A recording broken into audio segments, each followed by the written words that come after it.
Hello, editor, authors, and participants joining us from around the world. A warm welcome to the Focus Issue webinar on Flourishing in the 21st Century, Challenges and Opportunities, hosted by Learning, Research and Practice. I am Aisha Anwar, the journal's administrator, and it is my privilege to guide you through this meaningful exploration of how education can nurture human flourishing in an era of unprecedented challenges and opportunities. The focus issue explores how education can nurture human flourishing amidst the complexities of the 21st century. This theme invites us to reflect on how we can expand our understanding of flourishing beyond traditional metrics like economic success to address broader goals, including sustainability, resilience, and well-being. Before we begin, I'd like to go over a few housekeeping matters. First, please note that this session will be recorded and shared after the webinar. If you encounter any technical issues, feel free to email us at learning.journal@nie.edu.sg. We will assist you promptly. During the webinar, if you have any questions for our speakers, please type them into the Q&A function. Do specify which presenter your question is directed to. Tonight, we are proud to feature contributions from diverse group of international authors representing Singapore, Australia, the United States, and Finland. Together, they will guide us through key ideas and challenges central to this discussion. Now, let me give you a quick overview of the program we have planned for you. We'll start with an insightful introduction of learning, research, and practice by Dr. Michael Tan. He will also share perspective on learning to flourish in the 21st century. Next, we will have Dr. Wong Yu Leong speak on living well in adversity and its implication for learning. Following that, Dr. Joseph Paul Ferguson will present on negentropic education for Anthropocene. Later, we'll hear from our esteemed speakers, including Ms. Britt Kelpon and Clinical Assistant Professor Eric Cordery-C, as well as Dr. Teng Xiao Si, before closing with a thought-provoking presentation by Associate Professor Jude Chua. Unfortunately, some of the authors were not able to make it to the webinar, so we will be sharing a recording of their presentation. The session will then conclude with a Q&A segment moderated by Dr. Michael Tan, where you'll have the opportunity to submit your questions and hear our speakers address them. Thank you for being part of this important conversation about the future of education and its role in supporting human flourishing. Without further ado, let's begin the session. Dr. Michael Tan, please. Hello, everyone. Hi and welcome. So today we're going to be talking about the issue of human flourishing. I'm supposed to do a little bit of an introduction about the journal, Learning, Research and Practice. I cannot see the audience, so I don't know where you all are from. But anyway, an introduction to our journal. It's been launched in 2015 by NIE and Taylor and Francis. So we aim to be the journal of choice for outstanding research that pushes the boundaries of what we know about learning specifically. Yeah. I think the one that I want to highlight to everyone is that we've been recently indexed in Scopus. Right, next slide, please. Yeah. So these are the aims and scope, and it's actually available on the website. I don't want to bore you by reading this stuff. I just want to say that we're interested in thinking broadly about the concept of learning. Yeah. And we welcome all forms of research methods. Yeah, we're not particular to one particular way of looking at things. Okay, next slide, please. We accept research articles, brief reports, commentaries, and book reviews. I happen to be the book review editor. So if among you there are students in the audience, be interested in submitting a book review, let me know. This is the part where I want to do a brief introduction into the motivation for this special issue. And I want to frame this by asking the question of why human flourishing and why now?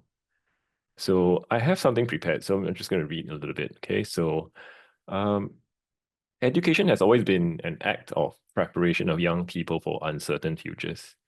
And the future has always been uncertain at some level.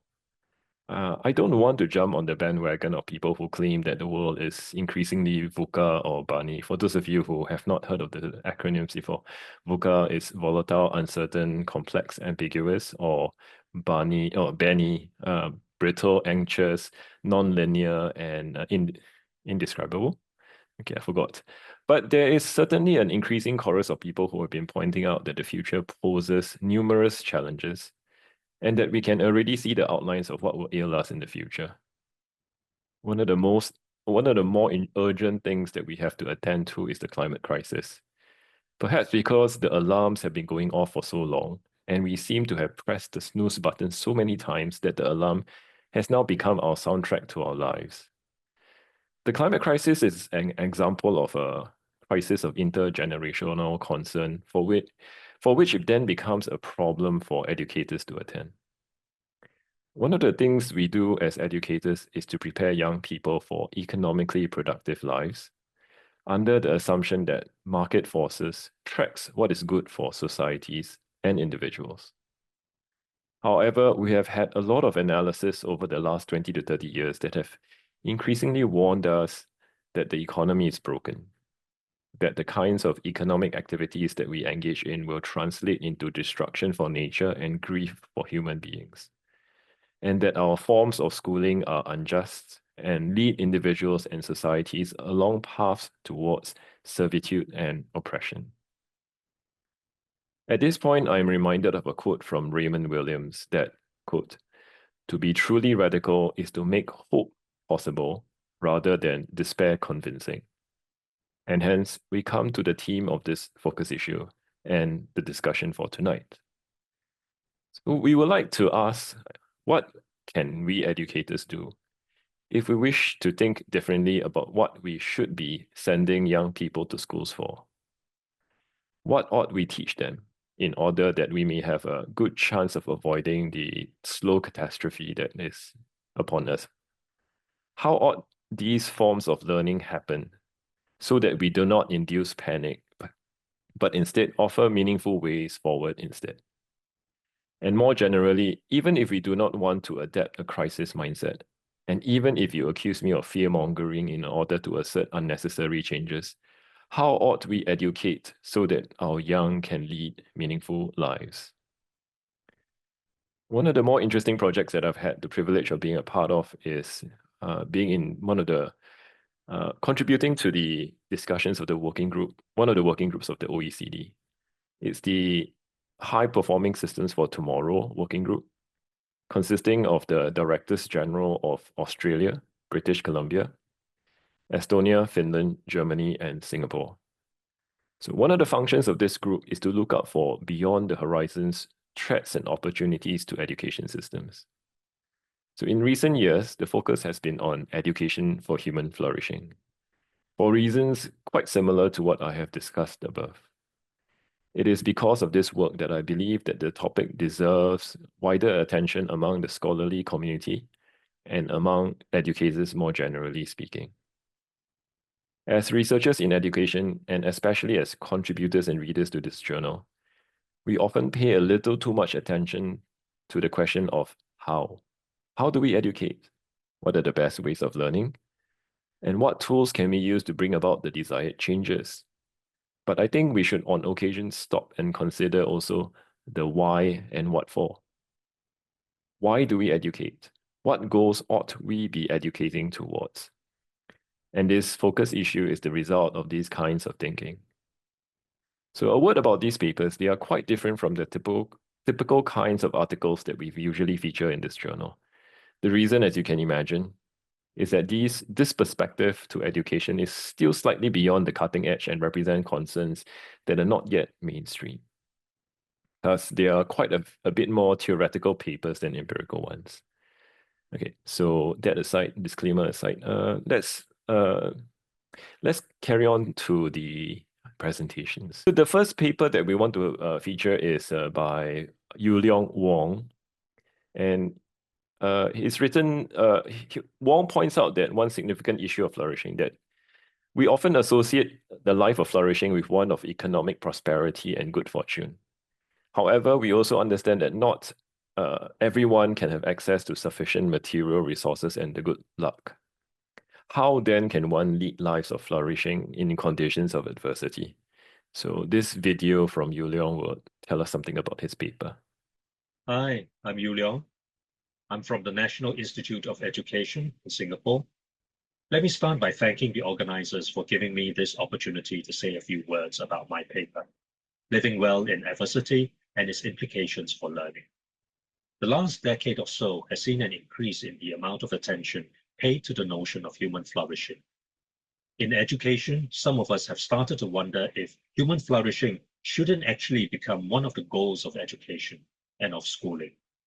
The literature on human flourishing suggests that there are at least two ways of thinking about human flourishing.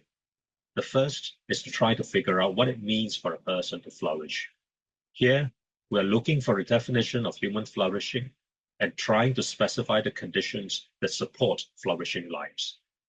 The second is to think about how one can possibly flourish in the world that seems to be characterized by conditions that are not at all conducive to human flourishing. War, hunger, poverty, oppression, violence, daily abuse, and so on. In my paper, I've decided to go a different way. Given that many people around the world lived in terrible circumstances, which makes flourishing an unrealistic goal for them, I asked not how one might flourish living in such a world, but how one might nevertheless live well in adversity. My notion of living well draws upon two sources: Chinese writer Yu Hua's novel To Live and Jean-Paul Sartre's existentialism. From Yu Hua, I took the idea that the meaning of life is to live. That is, living is meaningful in and of itself, and not because of anything else that we might gain from living. Not wealth, not status, not reputation. Living well is therefore a matter of being fully present in the moment, neither dwelling in past glories and failures, nor striving towards some particular goal in the future. In this way, we are able to face everything that life has in store for us, all the fortunes and misfortunes we are to encounter in our lives, all the uncertainties, with open acceptance, equanimity, compassion, and optimism. From Sartre, I took the idea of exercising fully our freedom from all the external expectations and norms imposed upon us from the moment of our birth.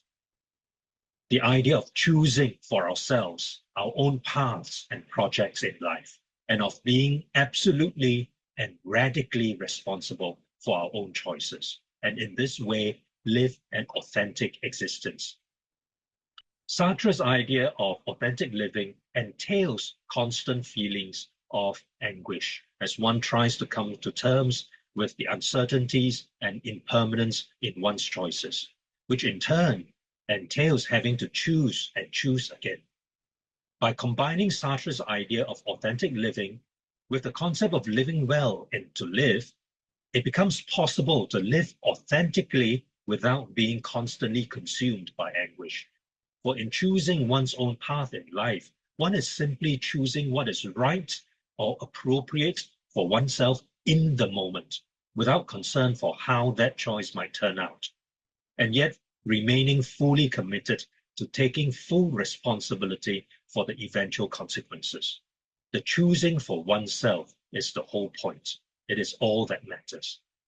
I suggested in my paper that this notion of living well has important implications for what, why, and how we teach in schools.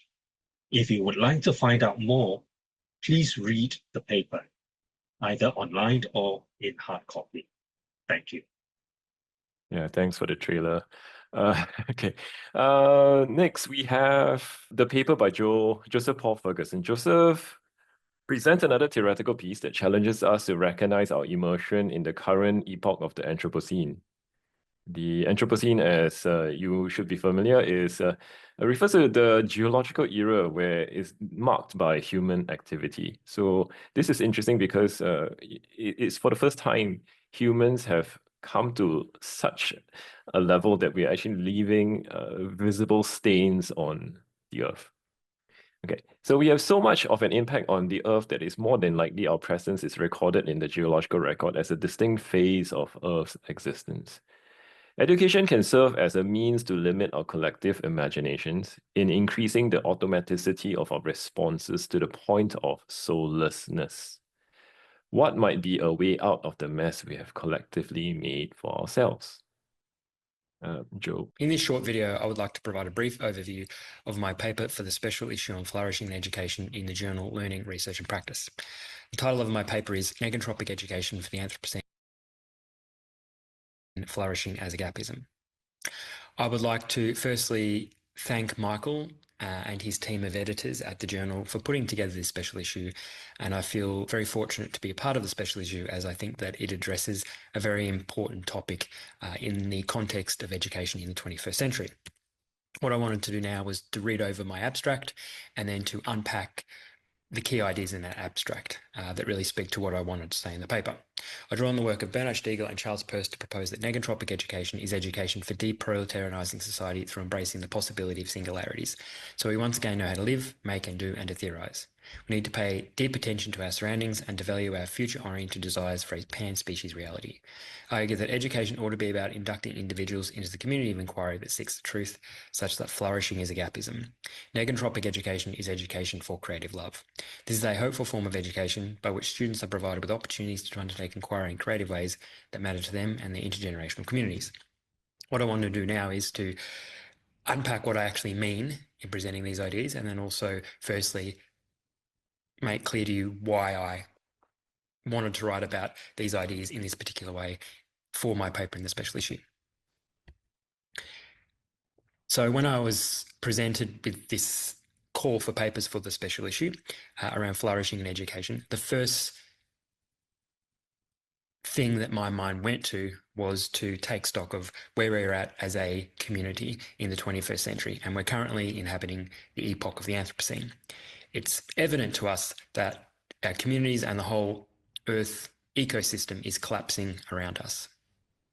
And my feeling and my thinking around this in relation to the special issue was that this had to do with something concerning flourishing. So what I then attempted to do was to think about how could I theoretically frame my feelings and initial thoughts around flourishing in the Anthropocene as intimately entangled with the collapse of the whole Earth ecosystem. So in order to try and unpack my feelings and thoughts around this in a way that I think might offer ways forward, I turned to two scholars and philosophers, theoreticians who I've drawn on in the past. That's Charles Sanders Peirce, the pragmatist semiotician, and Bernard Stiegler, the philosopher of techniques. And so what I was able to do was able to draw on both of these sets of ideas to try and think through what is flourishing in the Anthropocene and what might it mean moving forward. And the way I thought through this was firstly drawing on Bernard Stiegler's ideas that, in fact, the Anthropocene and the flourishing that's taken place in the Anthropocene is a form of entropy. By entropy, I mean processes of chaos, of dissipation of energy in many different forms. And what we can understand from this perspective is that this flourishing is very much about us as communities forgetting how to do all those things that were valued in the past, thinking and doing and valuing and caring and researching. And this, of course, has been driven primarily by the Industrial Revolution. So from this Stieglerian perspective, flourishing is entropy out of control.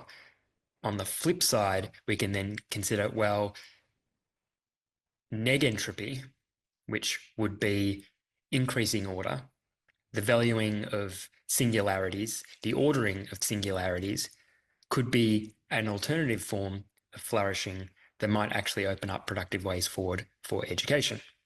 With education in the past and indeed currently a force for negentropy, as a force for entropy, we want to convert that into a force for negentropy. Then what I was able to think through was what might Peirce offer. Specifically, he brings in the angle of science or the scientific lens, and I'm particularly concerned with science education. And so through the Peircean lens, what I proposed was that this negentropic education could be framed as creative love. And what I mean by this is that for Peirce, our main role as members of an infinite community is to understand the world in a way that enables us to establish a truth that aligns with reality. And the only way that we can actually do this is by caring for each other in a very unselfish way. That is the only way that we can actually carry out the meaning-making processes that enable us to understand our world. And so what I propose in this paper is that indeed negentropic education is creative love in action, and it can be a force for helping us through education to remember once again how to think, how to do, how to value, how to research. This then opens up a more hopeful future for education through harnessing negentropic forces through education to heal the whole Earth ecosystem. Thank you. We have the next paper that will be presented live, yay, by Britt and Eric. Just to introduce the paper, if we accept the urgency of reinventing and reimagining the work of education and the kinds of learning that ought to happen, how might we think about teacher education? After all, if teachers themselves cannot imagine a different tomorrow, how would we expect them to be able to convince a younger generation of the possibilities to be otherwise? Britt and Eric report on a study to develop pre-service teachers' projective imaginations of the future. Britt and Eric, please. Hi, everyone. Thank you for being here. I am Britt. I'm here with my colleague Eric from Boston University in the United States. And we're here to continue talking about hopeful futures, this time from the perspective of teachers. And Eric is going to share a little bit about our work today. Thank you, Eric. Thank you, Britt. So good morning, my name's Eric, and we're going to start off with a statement from the United Nations that acknowledges that teacher shortages and multiple threats to teacher well-being have been reported in the profession globally. They write, while teachers play a vital role in preparing learners for work and society, their social relevance is increasingly overlooked in a changing society and economy. The perceived prestige and attractiveness of the teaching profession is continually being eroded due to inadequate wages, poor professional and working conditions, restrictions on freedom of association and academic freedom, and declining public investments. Locally, we're bracing for a new administration who has expressed the deregulation of public education and the elimination of federal support, such as eliminating our Department of Education. This has tremendous effect on teachers here in the United States and could severely weaken our education system and teaching force. All of this contributes to the shrinking teaching profession. We, however, choose to remain positive and optimistic, thus we turn to teacher flourishing. We look at teacher flourishing as an active sense that one's teaching life is good and meaningful. But we also acknowledge that this is not an intrinsic quality of a person, rather structural conditions, socio-ecological contexts, and relative positions of power, which affect teacher flourishing.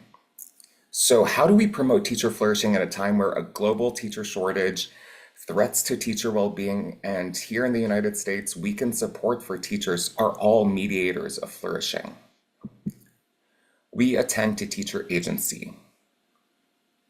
Sociologists Emmerbeyer and Misch distill agency into three parts, and we are particularly interested in one of them, projection, which is where people envision future possibilities through imaginative experimentation in order to transcend past experiences. We also draw on prefiguration, where teachers are given the opportunity to investigate their ideals. So in our paper, we ask, how do new STEM teachers envision the future of STEM education? To investigate this, we draw on the work of 3 teacher educators enrolled in a teacher preparation program. More specifics are outlined in the paper, and we can elaborate on the teacher prep program in the Q&A if you are interested. But what you need to know is for a final class assignment, we asked them to do the following. Write a story from the perspective of a school-age student set in an imagined future that addresses some of your hopes for the future of education. We also followed up these stories with interviews, which Britt conducted.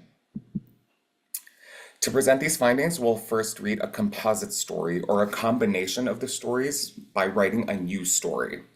And we want to be clear, composite storying is a method all on its own, but we have chosen to compose the stories today for the sake of time and coherence in this presentation. In the paper, the stories and the authors of the stories are much more delineated. As we read the composite story, we'd like you to pay attention to 3 themes in their stories and the projection of teachers' prefigured relations. So sit back, relax to our teacher's story.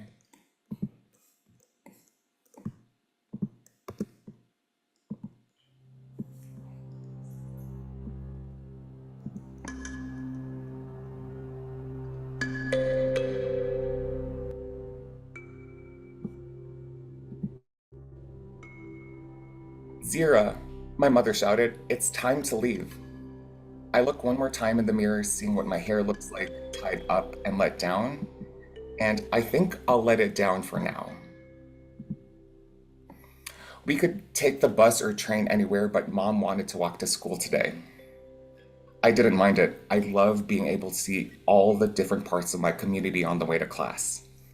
Cafe Euphoria on the corner is run by a Japanese woman who turned half of the cafe into a thrift store. Bushnell's, a store where you can buy everything. We buy dates and olive oil from there. Paula's Optical, where me and my dad have been getting our contact lenses since I was in middle school. From an early age, we were taught about the importance of community connections and how different organizations help each other out. It's pretty mind-boggling to think about how wastewater facilities, farms, electrical structures, and so many more things work to make our daily lives run smoothly. We finally got to a farm beside a stream. "Hello, Miss Gonzalez," my mom greeted my teacher with a hug. "Oh, Malaya, thank you so much for letting our class come here." Miss Gonzalez is the first teacher I felt a different kind of connection with. Maybe because she also has a slight accent like my mom's. This is not uncommon for our class to be held outside of the school grounds, which is really different from my old school, which felt like a juvenile detention center. From uniforms to silent hallways, there was just too much academic work. At that school, we lost the courage to speak up and ask for help. We felt invisible and unheard. We had to sit still, be in a line. It's like we were being trained by the military. But this new school is different.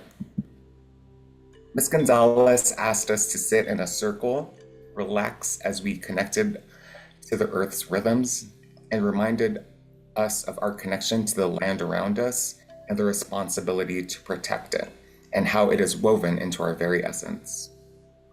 Some of the parents also shared how they care for the land at their work. Miss Gonzalez turns to us and asks, "Use your favorite math formula or science concept and explore how to extract new meaning from it. What might it reveal about the human condition? Use art, music, technology, storytelling, and hands-on experiments. We can explore the questions that come up in your life. So, what do you want to work on today?"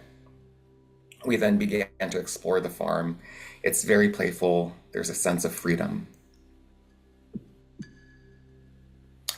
Mom walked up to me, put her hand on my shoulder. "Iha," as she calls me, "your class is really smart. You've come up with so many ways to improve our watering system. We should get started." She hands me a hair clip that looks like the sun. I tie my hair up and we begin to work.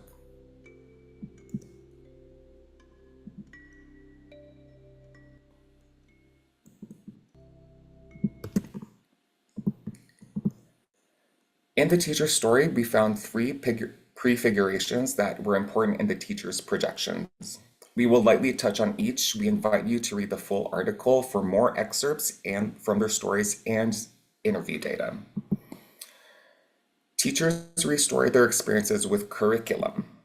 First, they restored STEM not only interdisciplinary within the letters of STEM, but also with other disciplines such as art, music, and storytelling. Here, the projected school used all forms of knowledge. Additionally, they saw curriculum not as a mandated set of topics prescribed for them to teach, but rather as a practice of eliciting students' own wants and desires. Second, they restored space, both physical and relational. They commented on ways schools are set up, envisioning it as a juvenile detention center where students are under control, losing all sense of agency and identity. But in their restored schools, schools were interconnected with community, such as being embedded in sustainable environments. Members of the community are not only part of the class, they're also teachers, students, and curriculum writers. Finally, they restored power. We've already seen how power comes into play, such as restoring curriculum where students are given power over curriculum, and how changing space gives parents and communities power in the classroom. They also restored the power of teachers of color. This was eventful since our teachers addressed the United States educational system, which has become more and more racially segregated since Brown v. Board of Education, which is the landmark legislation that integrated schools in the United States. In particular, commenting on a teacher that is like me addresses the teacher makeup of the United States, which remains predominantly white and female. We hope that this presentation invites you to read the full paper to see other ways teachers saw curriculum space and power restored in their projections. Again, you will also be introduced to interview data that gives more color and contour to the stories. As teacher educators and researchers, we're arguing that the act of projective imagination engages teachers in criticality and gives teachers a goal to work towards.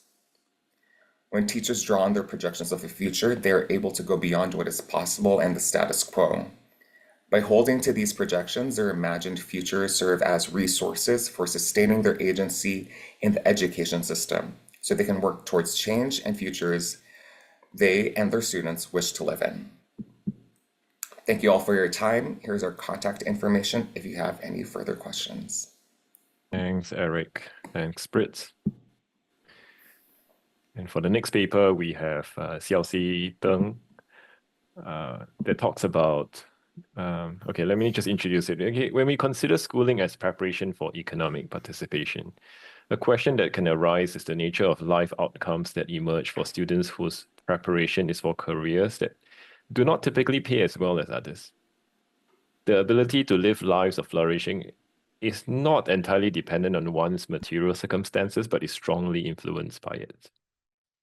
So in this study of graduates of vocational education in Singapore, Xiaoxi and Heidi examine the biographical narratives of learning and the students' perceptions of flourishing given the life conditions that they eventually found themselves in. The authors encourage all of us to think of learning beyond the formal educational setting of the school, and to also consider the wider community and indeed the entire ecology of learning opportunities from which individuals can learn to flourish. Xiaoxi, your time. Hi. Good morning, good afternoon, good evening, everyone, wherever you're listening in from. Hey, I'm Xiaoxi, and thank you so much for being here, and thanks, Mike, for inviting me here. Heidi cannot make it today. She has another meeting, so I'll be representing us. So my paper today, Opportunities and Challenges to Human Flourishing, Biographical Learning Experiences of IT Graduates in Singapore. I will just try to go quickly through because I realized that I may be kind of over-prepared. So just a little background to the paper. We had a study on the Institute of Technical Education graduates, and we realized that, it's not just locally, but globally. I think the vocational and technical education, or VET for short, struggles with low status. And the practical knowledge or vocational technical knowledge is considered subordinate to academic knowledge, particularly under the neoliberal human capital perspective. So when we see Singapore, investing quite a bit, right, on this particular Institute of Technical Education, we saw the state-of-the-art facilities, very good, beautiful campuses, very high tech.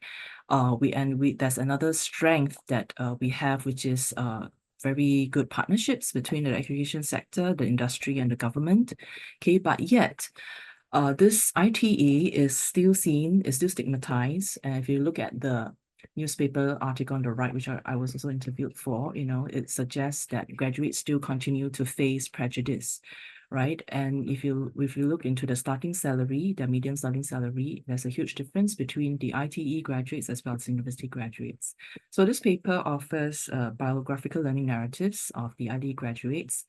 And we note where, opportunities and hindrances to human flourishing are. And this provides implications on the ecology of learning, and it can suggest implications as well to contribute towards community status improvement. So human flourishing has been proposed as the central purpose of education. I think OECD and many of the other organizations also agree with that. And I think it's also been linked to well-being, in terms of living well, learning well, and human agency. So I think the flourishing lens could be one that is constructive to shift away from this human capital perspective towards a more ecological approach to education as a whole, and particularly vocational and technical education, because this would then see learners as not just productive workers, but as individuals leading more fulfilled lives and pursuing lifelong learning. Okay. All right, so just a little bit about Singapore context. I think maybe many of you know we are considered a high-performing education system, right? Given the high ranks in the international assessments such as PISA. And but it's also undergirded by a performative meritocracy, right? And like my colleagues, Marianne Heng and Andrew Pereira, they have spoken to students and found that, they think of schools as battlegrounds and examination preparation centers. So this hyper-competitive culture, right, has led to many students, a higher than OECD average percentage, right, to worry very much about receiving poor grades, even when they're highly prepared, right? And there's also a much higher percentage of students in Singapore who are concerned about, failure. Okay, so having said that, we are the education authorities have been trying to reduce stress, right? With trying to encourage people to think about greater definitions of success, and changing also the primary school leaving examination scores, which is quite vital in terms of secondary school entry and subsequently influencing, their education pathways.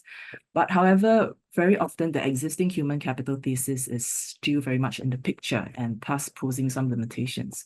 So within that, you see the academic and vocational education hierarchy remains, right? So ITE is still seen very much as receiving students from a lower academic streams. So even though now we're moving away from streaming towards a new subject-based banding, we are not sure how things might turn out. It probably could mean much improvement in terms of the organization of schooling. But because my interviewees we've interviewed them a couple of years back. So they are still very much the product of the streaming organizing of schooling. So yeah, so okay, let's quickly just flash you a little bit on how the education pathway is like, but maybe you can learn more when you read the paper. Okay, just an overview of the study.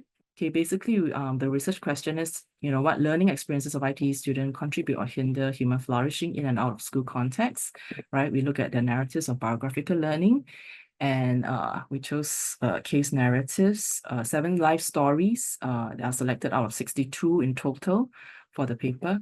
And the interview method is what we call a biographical narrative interview method. And then we conduct mostly 2 rounds of interviews, and a thematic analysis is used for these stories.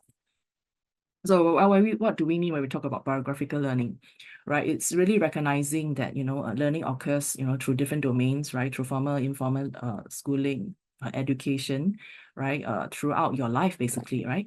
So we see, what kind of, how learning maybe shapes their identity and, sort of shapes their construction of meaning. And this biographical learning allows us to then build an ecology of learning from which individuals could flourish.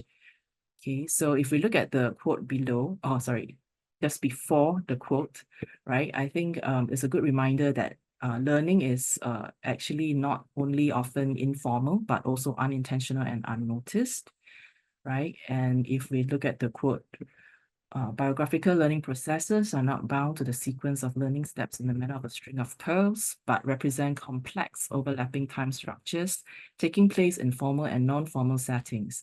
Educational pathways are often involve detours, interruptions, spontaneous insights and decisions, revisions, and caught-up processes. Okay, just the first theme, a quick look at the first theme of the analysis, right? So what we saw, of course, is that learner identity is often framed through negotiation or, sort of engagement of this low academic achievement. And the reason, of course, is because students have been allocated to the different streams, right? And it's the lower streams students that tends to be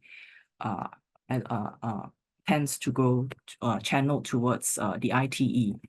So they very often use descriptors like slow learner, late bloomer. Okay, I'm not theory, not theoretical, not academic. Okay, and sometimes they tell us that these are used often on them by their teachers, even by their parents, or by society as a whole.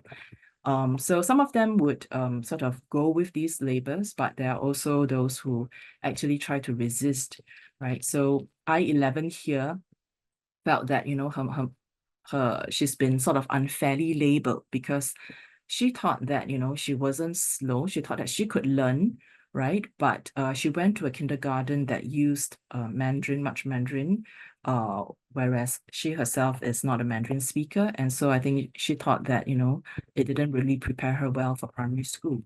And she still has a grievance to hold. She felt that, she cannot accept this slow learner label. But within her narrative, right, you could also see opportunity, for flourishing.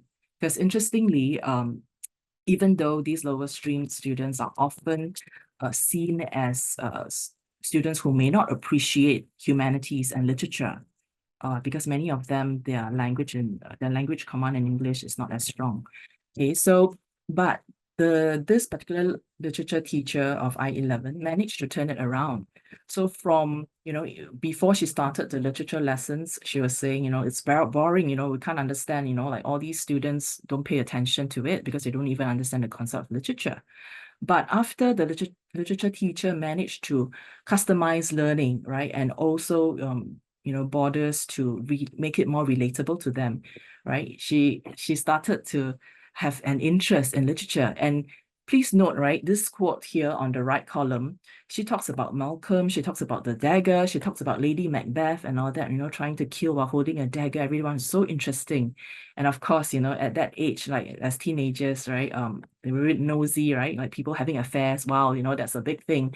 So, but imagine this is like decades after she could still recall, what she learned, and she found it still quite interesting. So I think that meant that, the literature teacher was doing something right, and that these students, could appreciate literature, when given the right approach. So, and then we also spotted other opportunities, right? Like I-27, who these are his words, right? Because of family background, he comes from a low-income family, he's not very academically inclined, and he was very quiet. He struggled in primary school. Okay, but during secondary school, he was given the chance to pick up taiko drumming at a youth center affiliated to his secondary school. So that became a source of pride. He talked about how, he used to have low self-esteem, right, because of his weak academic scores. But, being on stage is a big achievement, right? And that really built him up. So then this non-academic learning really translated into confidence building and positive academic learning for him, right? So you look at the right column, where he says, I was probably number 30, when I was in secondary 1. Okay, but by the end of Sec 4, right, secondary 4, I was top 5 in the class. Okay, so these are like, this demonstrates that, there's this possibilities, right, of transferring learning, and that, whatever you learn that is not in the formal education setting can always help. And then, of course, there's I-1, right? And this, he belongs to one of the oldest cohort that we have. So when we interviewed him, I think he's like in his late 30s. So he shared about his midlife crisis, right? He was working as a laboratory technician, but, he was wondering to himself, whether that is his life and his career, but when he was helping a blind lady once up on the tour bus, he said, right, he heard his inner voice telling him to go study social work, right? And it's actually a process, even though it's very simple and very straightforward the way he told us about it. But when we hear his account of, his younger days and all that, it's really a gradual build up, and he's sort of realizing his, self-awareness and his strengths. So he realized he wanted to do more, something that's meaningful that he could help people with, right? And that, of course, helped to shape his then subsequent career transition. Then for another interviewee, her narrative of her whole educational journey was not particularly inspiring. And in between, it's also partly because, she had unpleasant family encounters, and that had shaped, certain educational decisions, right? But when she talked to us, there wasn't anything quite inspiring, but her account of her work at Starbucks was pretty interesting. She used words like, I've got reborn, when I started work at that place, and that was my safe space, right? And she talked about how, like the staff were very close to each other, the relationships were good, and the work culture actually opened her up. And she talked about, how working there opened her eyes, opened her up to the world, and she talked more than she used to. So it is very interesting. So how, like, different learning at different places at different points in, life, right, could contribute towards this person's whole, maybe even worldview and disposition. And later on, when she was running a bike business in Johor, which is right across the nearest Malaysian state in Singapore, right? She thought that the management skills and computer skills she learned from her experience in Starbucks were very relevant. Okay.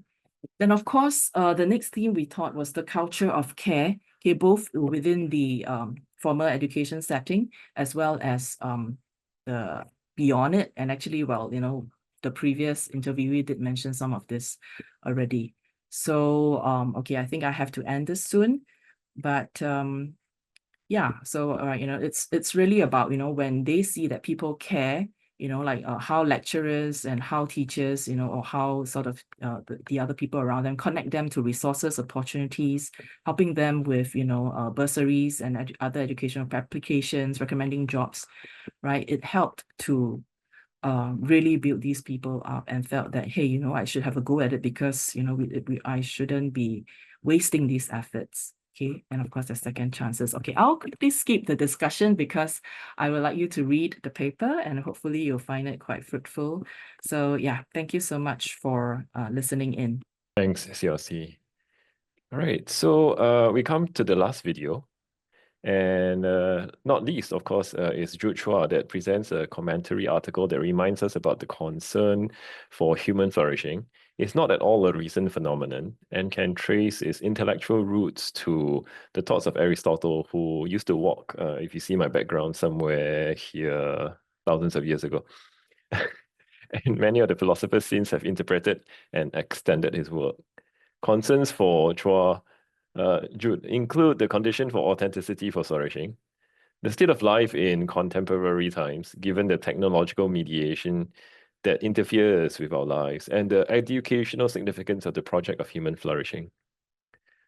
Jude also inquires about the nature of a flourishing life. Are there multiple ways to flourish? And hence, no educational effort is legitimate, as we might inadvertently indoctrinate positions incompatible with young people's preferences? Or are there rather a set of ideals that are held in common, which should be part of a good education? Okay, so let's play his video. Aristotle and human flourishing. Good morning. My contribution to this very fine special issue on human flourishing and education is a brief commentary on the perennial relevance of Aristotle's ideas for our reflection on that very topic.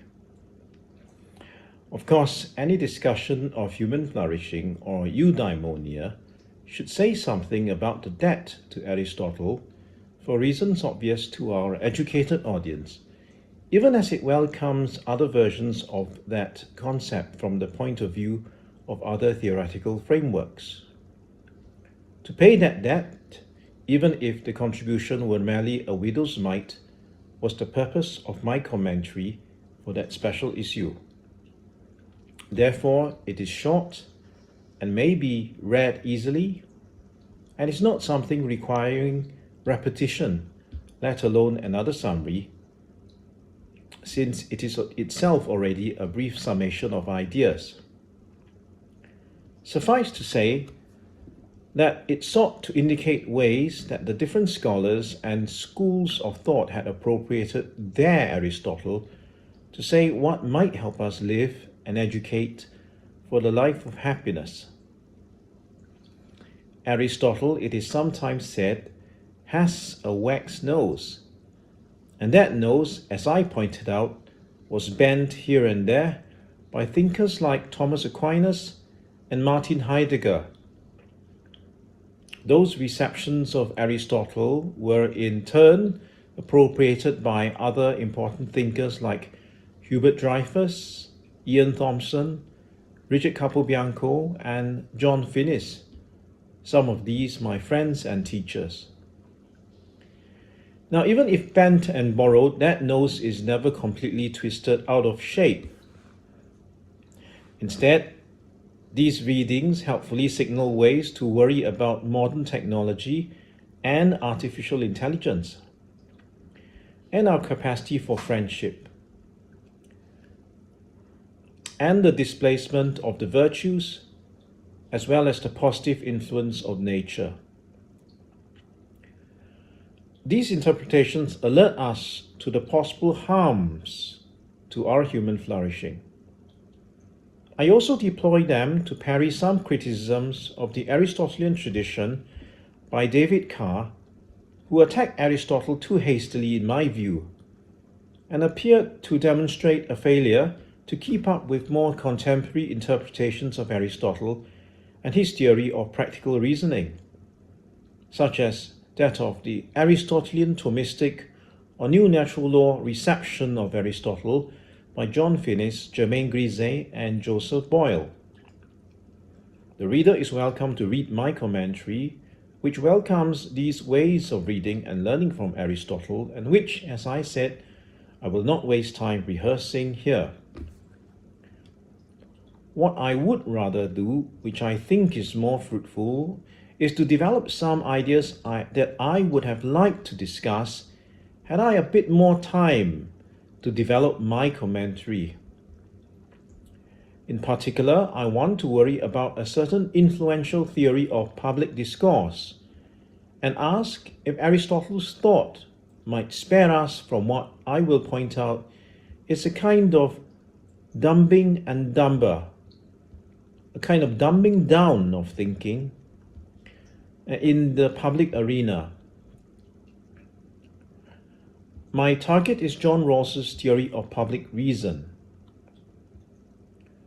John Rawls's theory of public reason sets out and also limits the kinds of public discourse that he thinks should be presented, especially when there is so little consensus on fundamental ideas and beliefs. Rawls says that we should limit and exclude comprehensive reasons, that is to say, reasons that draw on controversial religious or moral ideas and beliefs. We should instead deploy only public reasons that have excluded such comprehensive reasons. It is admittedly an important theory because it is pertinent to societies that are far from homogeneous. America is one such, and Rawls certainly wrote with the American context in mind. But so are many other contemporary developed societies and first world countries. Perhaps these can learn a thing or two from Rawls.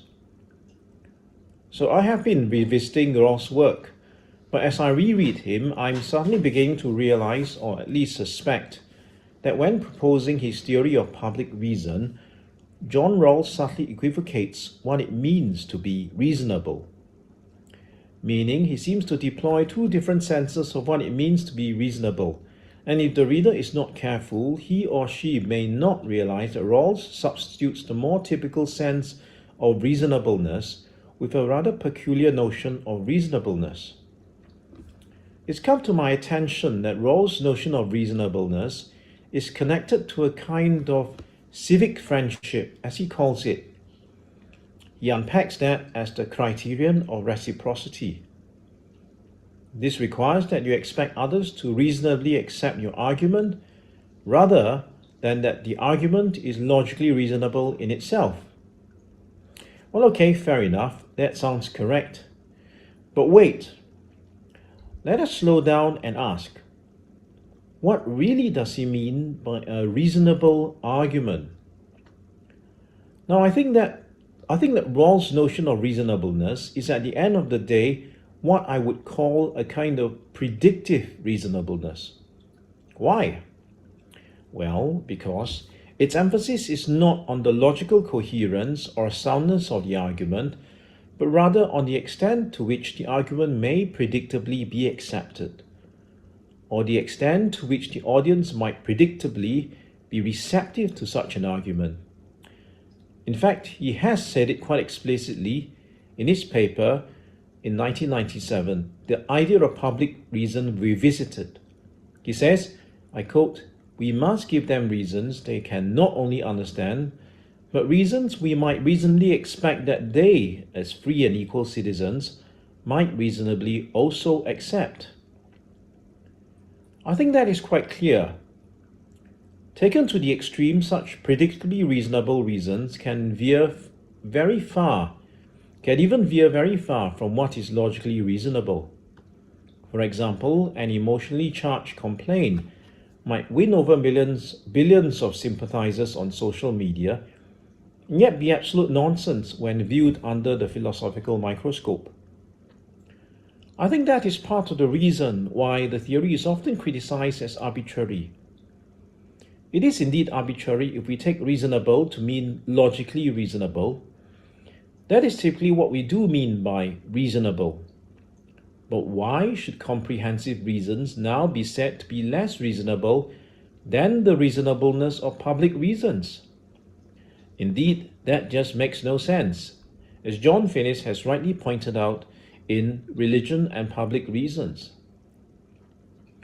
But we certainly see where Rawls is coming from if we apply the predictive sense of reasonableness. Comprehensive reasons cannot truly be expected to appeal to all persons. Therefore, comprehensive reasons are not reasonable in the sense of being predictably appealing. On the other hand, public reason, that is, the neutered and less controversial public reasons, one can imagine, may be predictably more acceptable. In that sense, they are said to be reasonable. Therefore, Rawls's recommendation is to only use such reasonable public reasons in public discourse. Now again, all of this does sound sensible. However, I worry that there is a very serious problem if we apply this theory of public reason. I believe this approach unwittingly unleashes a certain kind of harmful social effect or dynamic. Now, the very point of the predictably reasonable public reason is that it is aimed primarily to persuade, and to persuade in such a way that it deploys predictably acceptable arguments as said above. This means that the test is not so much the soundness of the arguments, but the likelihood that the reasons will be accepted. Whether or not Rawls consciously intended this, and even if he did not, once you go down this path, then there is a natural pressure to offer dumbed-down public reasons, that is, reasons that most appeal and least burden the mind. This results in some form of pandering condescension in the public reasons we present. How so? Imagine when we want to persuade with arguments. To win, we must pacify the more, and the more we condescend to and pander to, the merrier. Our strategy must be to appeal to the most common denominator so that we have greatest reach. You can all see where I'm going with this. We are compelled strategically to lower standards. We are compelled to offer less rigorous because less demanding and so more palatable arguments, or perhaps what merely appears to be reasons, fallaciously terminating in conclusions we hope our audience might welcome.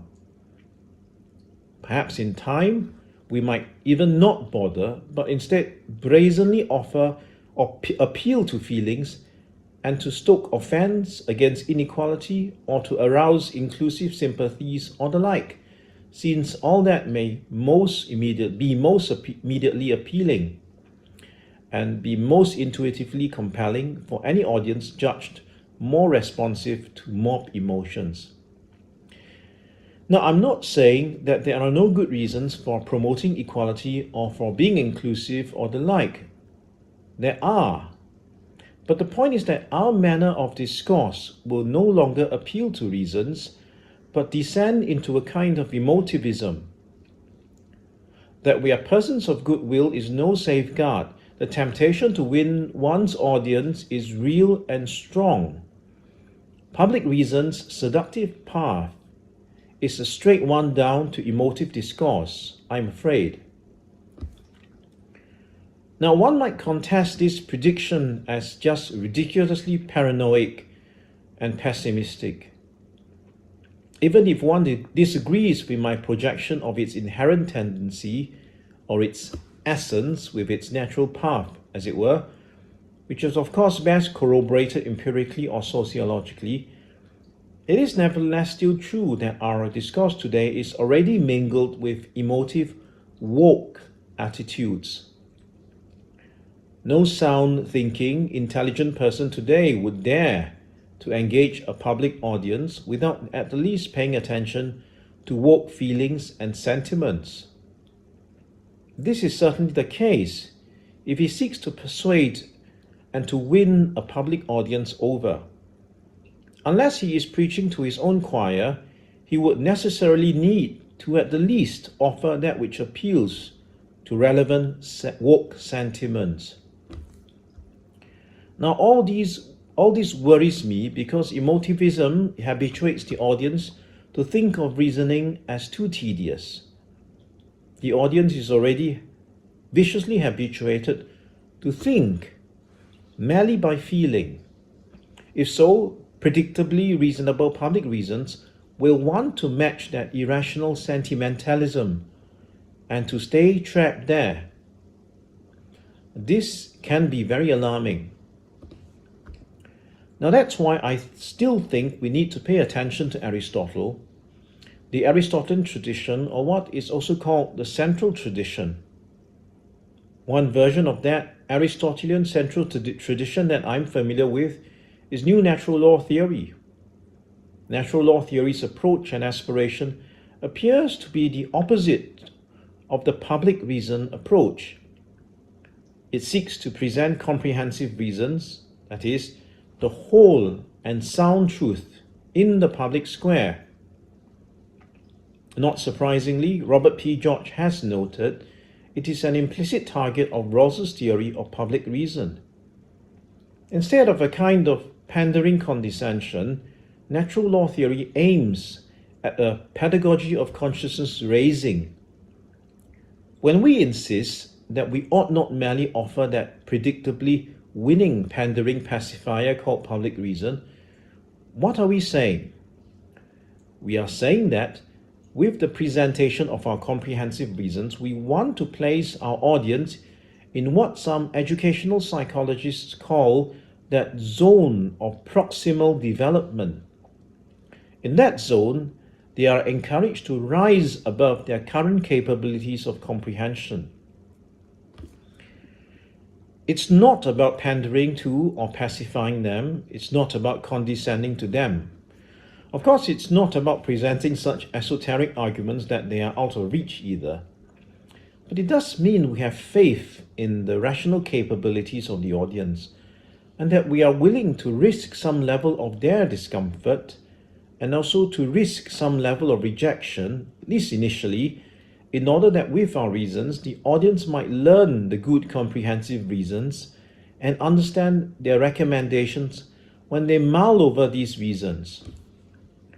It's like that professor who is not so concerned with making students feel good so that he gets a good teaching score at the end of the semester, but is rather more concerned that students learn something from him, even if it is something they may have to work hard to understand, and even if he may draw some ire from lazy students who find it tedious to engage the challenging readings he prescribes.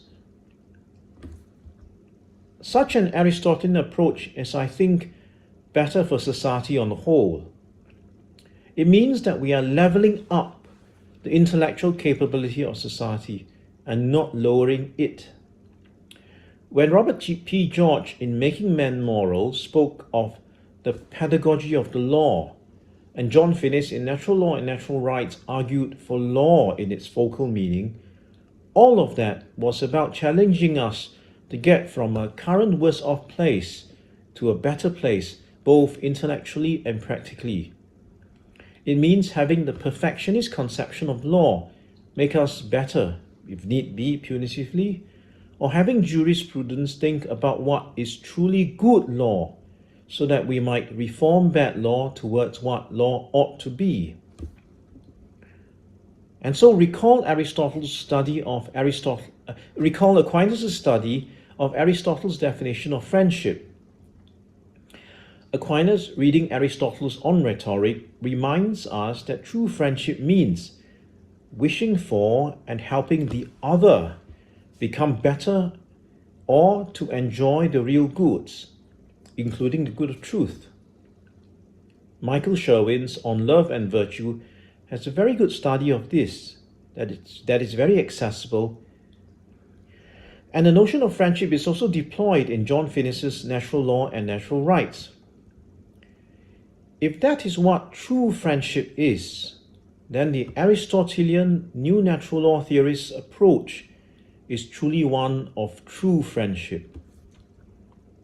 It is educative and not emasculative.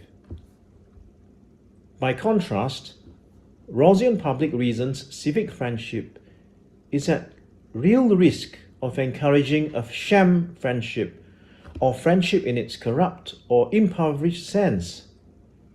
Even if appealing, society's discourse, and perhaps society itself, is left where it is or even worsened. And that does not seem good for human flourishing. Thank you.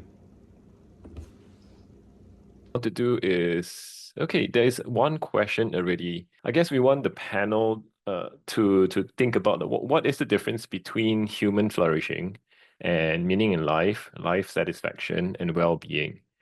So I guess I'll take a first cut to respond to this, because I won't pretend to speak for Yu Leong, but I'm his colleague and we share some ideas once in a while. I would think that there is a large difference between human flourishing and well-being. I think the concept of well-being and life satisfaction is okay. I came across a book that criticized positive psychology, and I believe well-being is an affiliated concept, according to the authors of Manufacturing Happy Citizens. I don't remember the exact who the author is, but if you're interested, please look up this book by, again, entitled Manufacturing Happy Citizens, where the concept of well-being seems to be a psychological concept. It's well-intentioned, but I think that there have been attempts at manipulating societies, right? And for example, the concept of positive psychology. I've been used to sort of reduce funding to actually change the material circumstances for groups of people on the grounds that, well, you don't actually understand how you are happy anyway. And so if I have a tool that can establish how you are happy, all your your anger is actually fake. Anyway, I think human flourishing is a lot more complicated and a lot more holistic than well-being or life satisfaction as a psychological concepts go. Human flourishing would constitute the entirety of how you feel about your position in life at this point in time. Would the others like to have anything to add to that? Yeah, hi. Yeah, I think it is I totally agree with Mike. It is a complex concept. And I think for the ITE graduates, right? I think for them, many of them actually said like, they don't pursue, they don't really care as much for like material pursuits, right? Okay, and many of them actually place importance and emphasis on like human relations, okay, making meaningful contributions to their community and the society. Okay, but at the same time, right, if we just think about flourishing as, right, okay, so they appear to flourish, right? Because they are contributing, it's meaningful to them and all that. But at the same time, if their salaries are like, that low, right, as compared to university graduates, then they're actually working much harder, right, to maybe achieve, let's say, a certain standard of living. So if you want to talk about flourishing, then yes, I agree. There's so many aspects that you probably have to look at. And the physical, even the material to some extent could be part of it. So it's really the juxtaposition of everything. Yeah. I think that connects to what we were sharing also about the structural conditions and the collective flourishing being important for teachers. That is a separate construct from teacher well-being or necessarily finding meaning in one aspect. So I agree with you as well. Yeah. Okay, so I have several other questions. So this one seems to be directed towards Britt and Eric. So the question asks, how can narrative analysis of STEM teachers' fictional futures shape the evolution of education? Yeah, thank you for that question. This is, of course, what we're exploring. This is our key question. And we've looked at a couple different aspects. The narrative analysis in this paper is looking at what teachers chose to reimagine for the future. And Eric highlighted our three kind of most salient themes. And we're in the interview data, which we didn't have time to share with the group today, the teachers really talked about how their stories were something they could return to in their work with students in schools to keep their feelings of agency and keep their drive to keep creating change in their communities sustained, potentially against some systemic factors, as we were just talking about.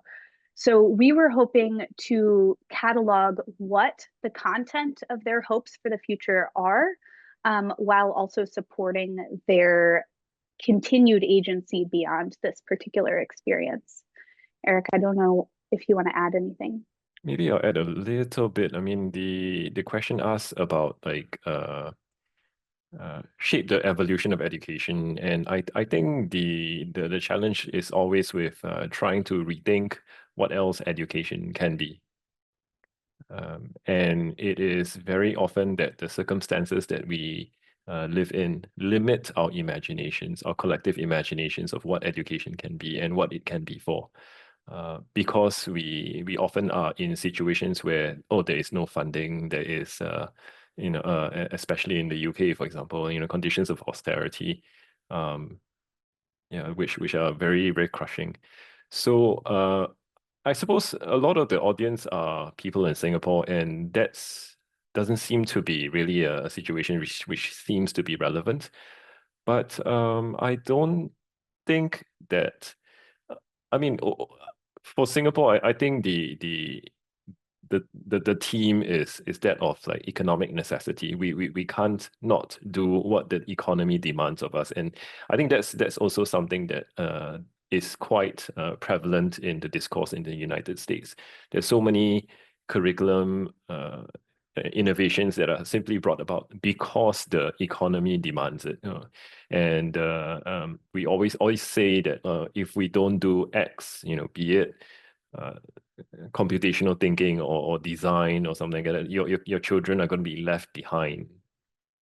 I think those situations are intolerable, and I think to move towards a different kind of education, to evolve education, I think more people need to be involved in this conversation as to what education can be. And that, to some degree, must include teachers who are the ones who deliver education. There's another question for Britt and Eric. How do STEM teachers envision the future of education through fictional narratives? And what impact could these imaginative visions have on reshaping educational practices and policy? Yeah, I feel it's a nice continuation of the last question and what Michael was talking about as well, of if you cannot imagine a different practice in your classroom, in your community, in your school, our argument is there's no way to bring about those practices. And so this projective imagination allows for an expansion of possibilities.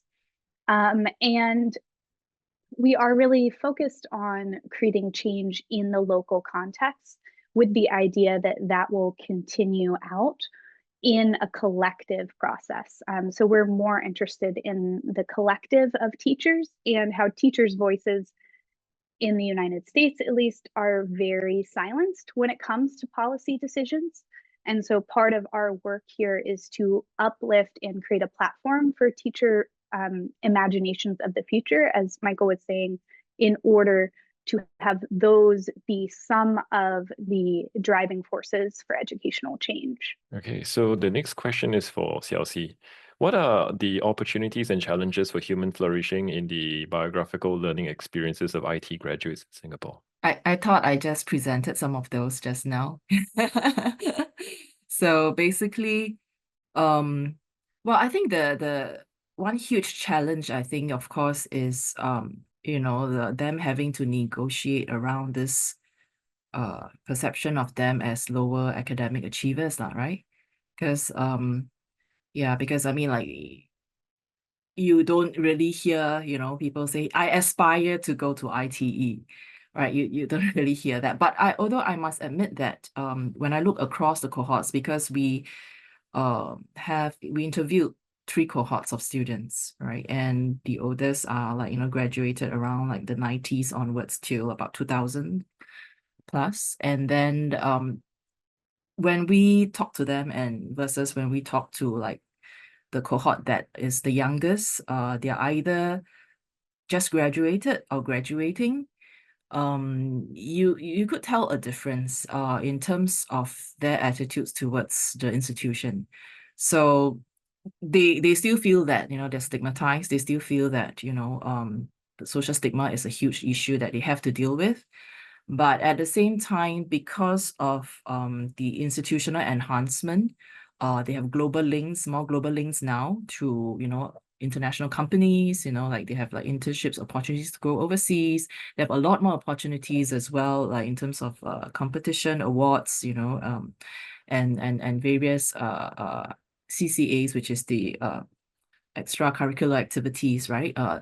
That they could be involved in and to achieve a sense of pride in it within ITE. So actually many of them would say that actually not many, but like in contrast to the earlier cohort, right, they would say that yeah, I have pride in my institution, okay, but that pride is not shared by the larger society.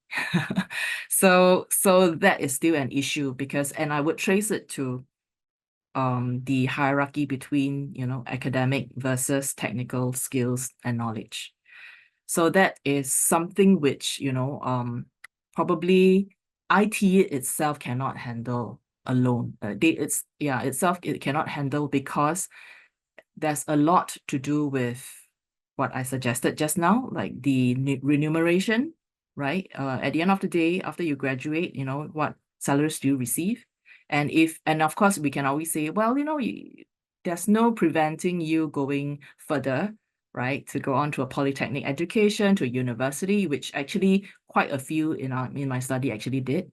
But some of them also shared with us, this this idea of like, we've taken so much longer to achieve this. By this time it's like, like what about say, if I want to settle down, if I want to get married, right, and so on and so forth. And that there are other issues, right? There are other concerns in their life, when they have to take a longer time to complete this course, right, to reach a certain, sort of standard of living, so to speak. And then but there is also, it's not just upwards, it's not just, like the employer's issue, but it's also, nowadays we talk about multiple pathways, right? Which is, there is always this chance, right, to change path, this chance to like maybe, for us to take a longer time to go to somewhere else. But at the same time, I think that they also suggested discontinuity sometimes in curricular offerings. ITE itself does not offer much opportunities for like people who want to pursue art. So sometimes the next best thing is like design. Okay.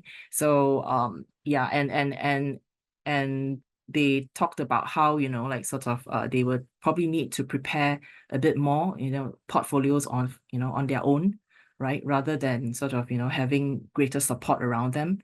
So and some of them talked about like math, right?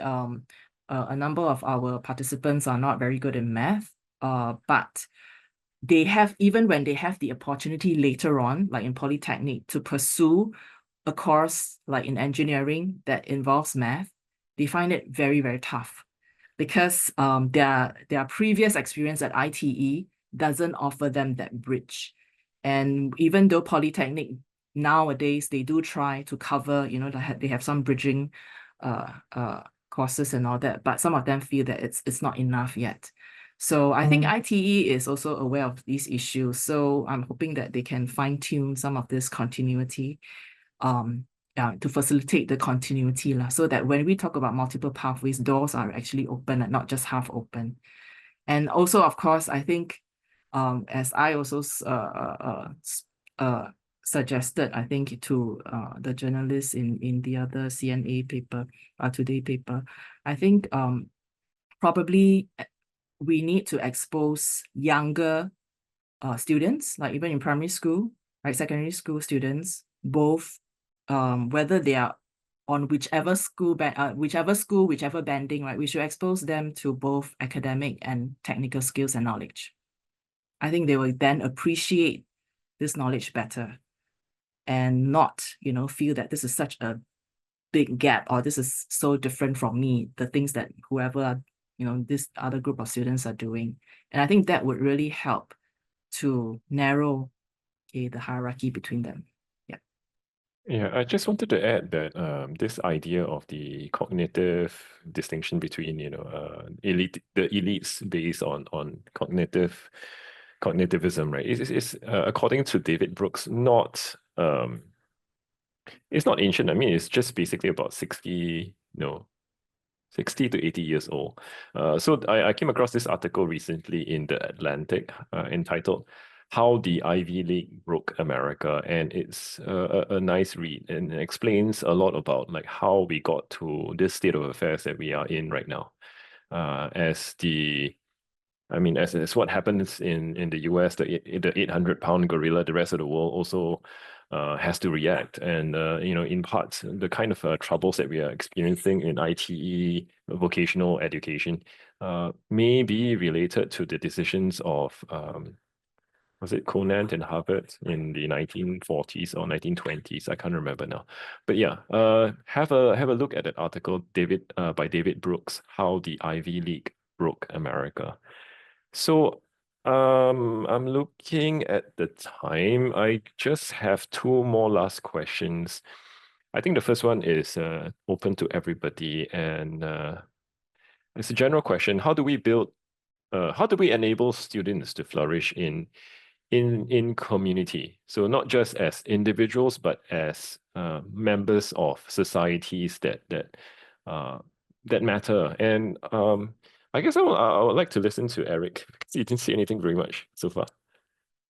If you don't, yeah, if you please. Oh, no, it's okay. Thanks. Yeah. Well, I guess I got the $1 million question.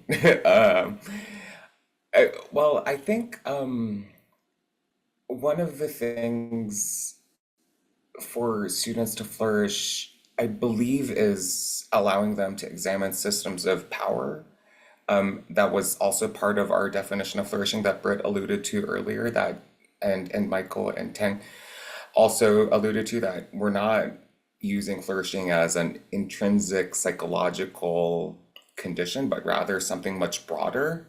By examining systems of power, I think we can give students agency. It's very Freirean to think about in what ways can we read and write the world, and making sure our students also have agency. So to help students flourish, how do we provide agency in the classroom? Do we provide them choice?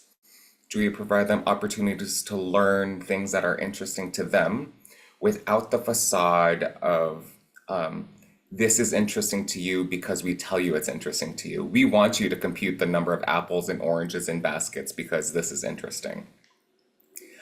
So it would be an interesting direction to take. I've experimented sometimes with first graders and asked them, what do you want to be when you grow up, and how do you think school helps you? And as early as first grade, they could even say, like, I don't know how school helps me, because we tend to, not make them flourish super early on because it's not connected to their own lives.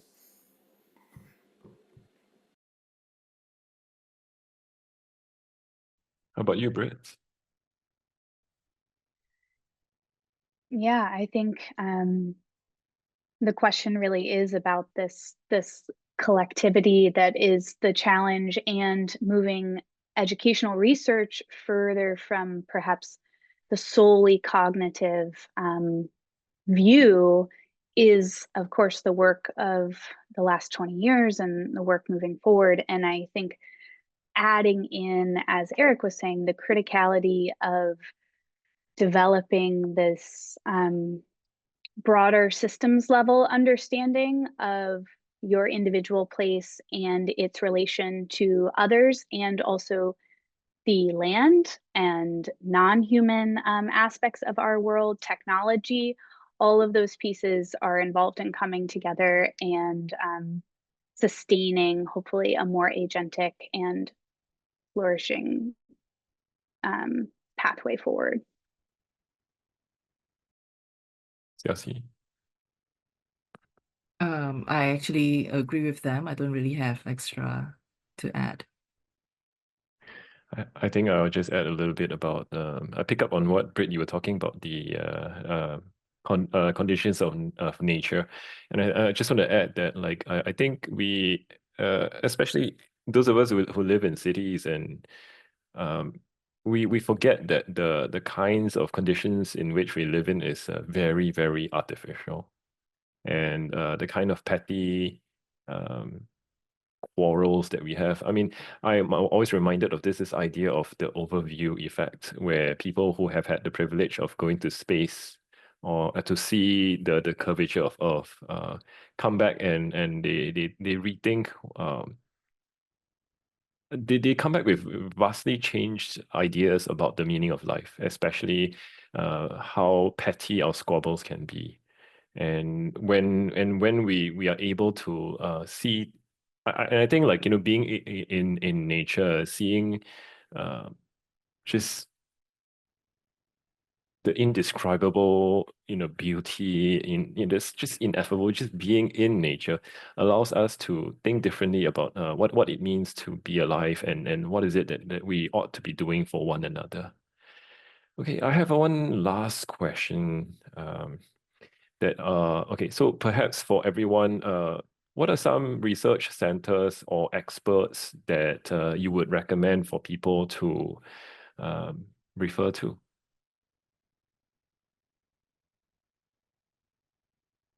Anyone? That's quite broad and general. I'm not too sure what the Oh, question with is. regards to human flourishing. Hmm. Any of the authors that I mean, any of the people that you referenced in the articles that you wrote, for example. I think Biesta has something about flourishing and learning. Yeah, taking a more holistic approach to learning. Yeah, instead of being overly instrumental, which is often the case, under a human capital framework. I'm inspired by, I'll send the names in the chat by these two folks. Syed Alatas is a Malaysian sociologist who talks about the captive mind. I think a lot of times we are captive and we don't realize it. So this piece was like really insightful. For me, the second author is someone who took up this idea in the Nigerian context about how Nigerian sociology was captive by Western thought. And so that speaks to the conditions of what it means to be captive by certain ideas. I really loved it that you raised Syed Hussein Alatas. For me, I think he's one of the greatest sociologists of the region, Southeast Asia especially. Yeah. So yes, perfect. I think he wrote The Myth of the Lazy Native, way before Edward Said wrote about what's that book again? The iconic book.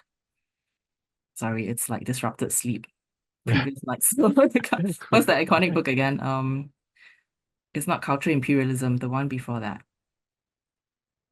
Okay, never mind. But anyway, I think if you read, colonialism, and Edward Said, I think you probably know what I'm referring to. Yeah. Britt, I any have, recommendations?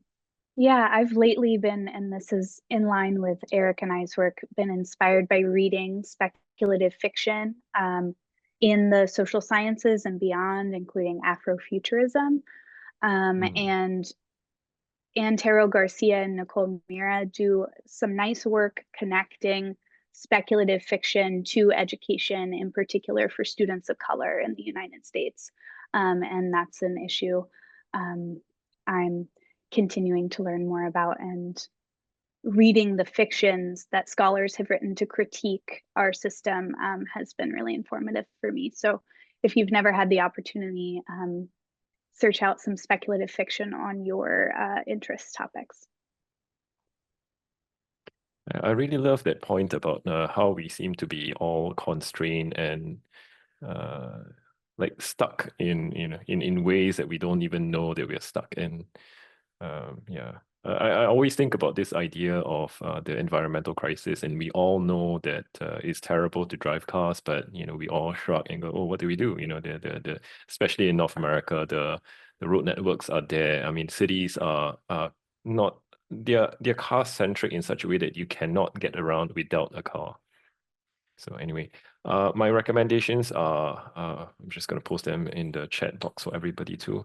So that's Herd Bista at Ireland, Michael Stevenson, who wrote a paper for the OECD High Performing Systems for Tomorrow, the Center for Strategic Education in Victoria, Australia, and Christian Christiansen at Jubilee Center, Birmingham, who's written a lot about neo-Aristotelian virtue ethics. Okay, looking at the time, it's 9:28. I think it's a good time to pause. Any last questions from the audience, please? And if not, I'll return the time to the host. Aisha, please. Yeah. Thank you for joining us today. We hope you found the discussion insightful and stimulating. To help us improve future events, please take a moment to complete the feedback form by scanning the QR code on the screen or click the link in the chat. Additionally, be sure to follow us on our social media platform to stay connected and informed about the upcoming events and publications. Thank you once again for your participation, and we look forward to seeing you again in the future. Thank you, everyone.